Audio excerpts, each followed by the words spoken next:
What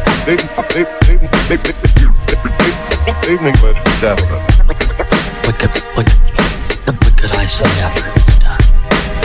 Хранить деньги в сберегательной кассе. Hi guys, so welcome back to our YouTube channel. So my name is Jerome Manastrial. Welcome back. Another day, another vlog. So ngayon papunta tayo sa favorite mall natin, Ayala Malls, Manila Bay. Wala nang iba. This time, punta tayo sa Basement 3. So diba the usual is always sa roof deck, pag stands, any other meet lagi sa taas, bihira mag-meet sa baba. But Basement 3 holds a different kind of vibe. So ano bang meron ngayon? So we got invited by our good friends, sila Jamil, sila Zach ng Auto Industria, celebrating their 25th anniversary. So happy anniversary Auto Industria. Ito, papasok na tayo ng parking. So ano ba ang Auto Industria? Sino ba si Auto Industria? Auto Industria or autoindustria.com, AI for short. So AI is one of the leading Philippine-based online automotive magazine here in the Philippines, established year 2000. So 2025 na ngayon, year 2000. So 25 years, napakatagal na. And Auto Industria is founded by Sir Brent Crow, and AI holds the distinction of being the longest and consistent running independent automotive online publications here in the Philippines, diba? Congratulations, AI.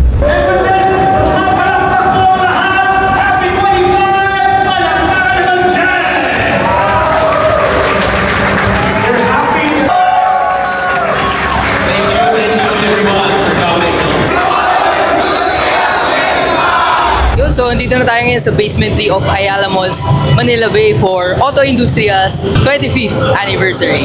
Let's go! Let's check out the cars. Ang plano namin starts from the very right, papunta sa main stage. So, as you can see, may mga Honda Fit dito. Layout ata nila parang puro Honda dito eh. So, Honda EG, EF over there. Ito yung malupit na EG ng JDMU kay Sir Errol. Ito ata yun. Puro Mugen yung nakakabit.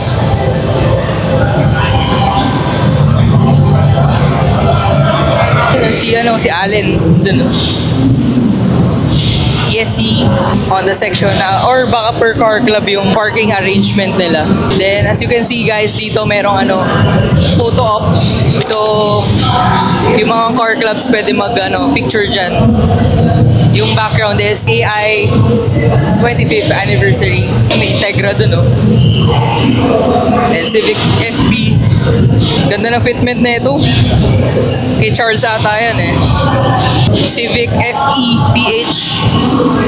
May Broke Boys Club dun, no?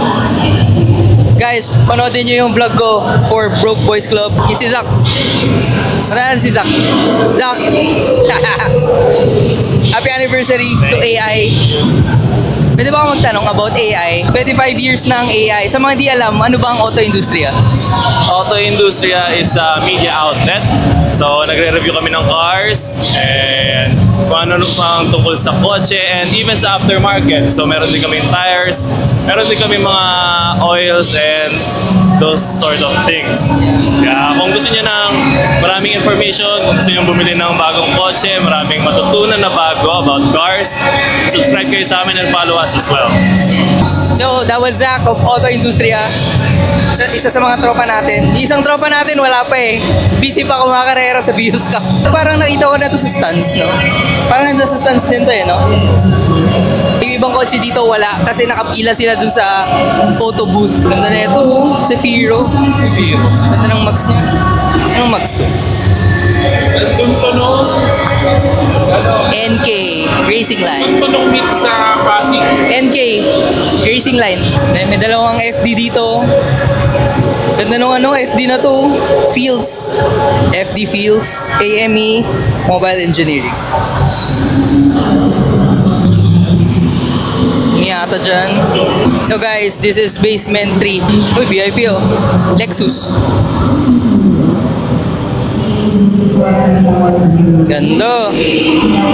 LS 350.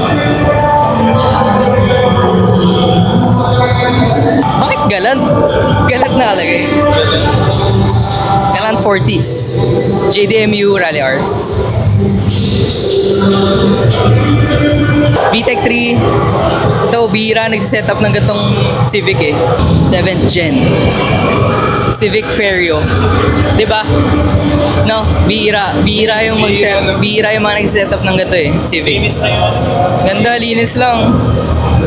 Clean lang. Clean culture. No, clean nga eh. Kasi clean culture approved eh. Ito, Galant. VR4. Ganda. Linis lang. Ganda ng mugs. Wala masyadong nakadikit. Wala masyadong accessories. Ito, Nissan Navara. Kila Cart. Ito kay Cartier. Mr. Clean Culture. Yan o. Ito kay Johnsky, isa sa founders ng Clean Culture. Tara na mga Clean Culture boys. May vlog rin pala tayo sa Clean Culture. Ito, Evo. Ganda. Parang Smurf Blue.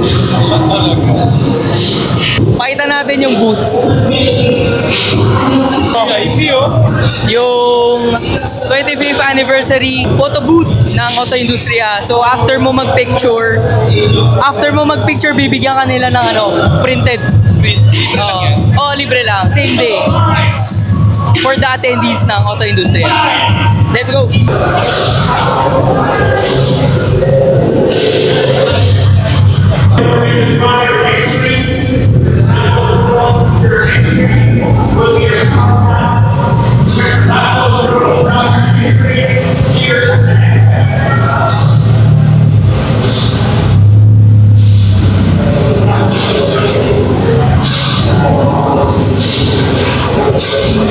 Mga GR Yaris. Ganda. Ito naman, mga Type R. Puro blue sila eh. GR oh. Si Oric ata ito eh. Si Oric nga. Check natin mga FL5.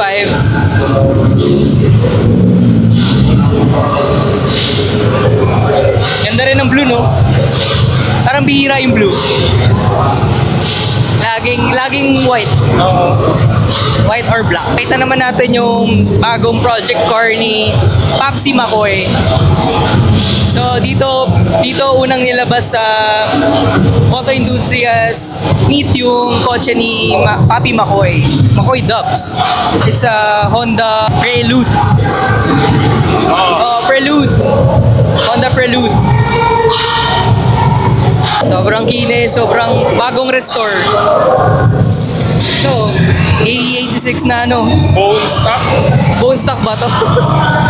All stock oh, pati mag stock lang.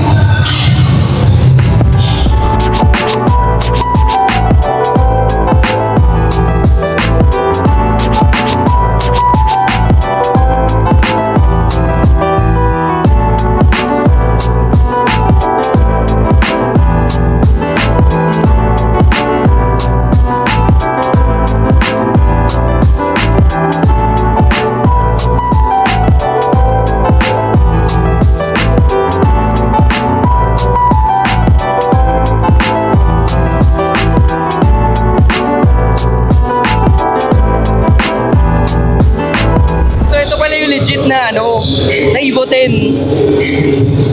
Yan, Lancer Evolution. Tapos malalaman nyo sa gas tank, pag square pala Evo 10, tapos pag bilog Lancer lang. Tsaka malapad siya oh, may alon.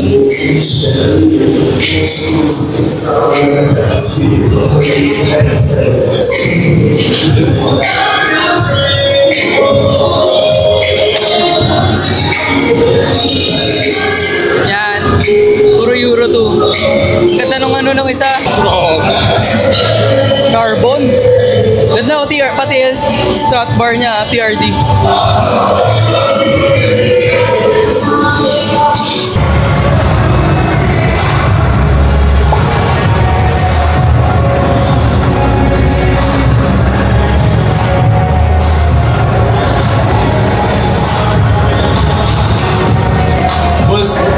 At the outside section,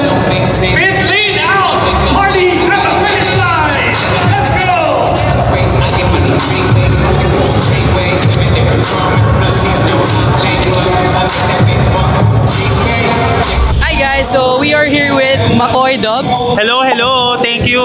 I'm so happy na nandito ka ngayon, Monay. Yes. Ano yung kotse na nasa likod natin right now? Ayan. So, this is the 1993 Honda Prelude VTEC. Ayan ang ating unang project car. Dugot pawis, OMG. Buti natapos. Yes, congrats.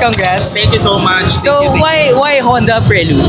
Ano kasi yan yung storya niyan, maliit ako, I always play Gran Turismo 1. Tapos ang pinipili ko lagi yung Honda Prelude na VTEC. Tapos may color pa niyan dati yung parang blue-green. So, yun, gusto ko siya kasi para siyang Accord na ginawang two-door. Hindi rin siya ganun kasikat sa mga Honda Boys Oo. 'Di ba? Parang the forgotten one siya. Mahilig ako sa mga underrated. So, kaya ko siya gusto. So, what are some of the challenges na encounter nyo while building this Prelude? Nako, madami. Pero siguro tatlo. Number one, yung suspension. Kasi never naman nilabas yung Prelude dito. So, nahirapan talaga kami sa suspension parts. Especially yung mga bushings niya, tsaka yung mga lower arm. So, talagang humalughog kami ng mga website sa US tsaka sa Japan para maka-order. Tapos, pangalawa rin yung brake niya. Yung braking system niya. Wala na rin kami mahanap na parts dito. So, ang naging option namin is to use the EK9 na pang Type R na brakes. Which is, in fairness, sumakto naman. Tapos, isa din, syempre yung instrument, yung gauge niya, ng fuel gauge tsaka coolant. Sakit kasi ng 4th gen Prelude yun yung parang napupundi yung ilaw. So, doon kami nahirapan. Isa yung sa mga nahirapan kami. So, yun. One last question. Ano yung favorite thing mo sa Prelude mo? Like, a mod na favorite mo na nilagay mo? Like, personal na ako to, McCoy Dubs to. Syempre yung OE pa rin yung look niya after 32 years. Tsaka syempre yung ride quality, nakakatuwa kasi for a 32-year-old car ang ganda ng handling niya. Very comfortable. Stock paint pa rin ba siya? Hindi na. So hinilamusan na rin natin siya. Pero ang original color talaga niya black din. Black din. Yun lang. Thank you so much, McCoy. Thank you. And congrats sa build. Subscribe to McCoy Dubs. Thank you.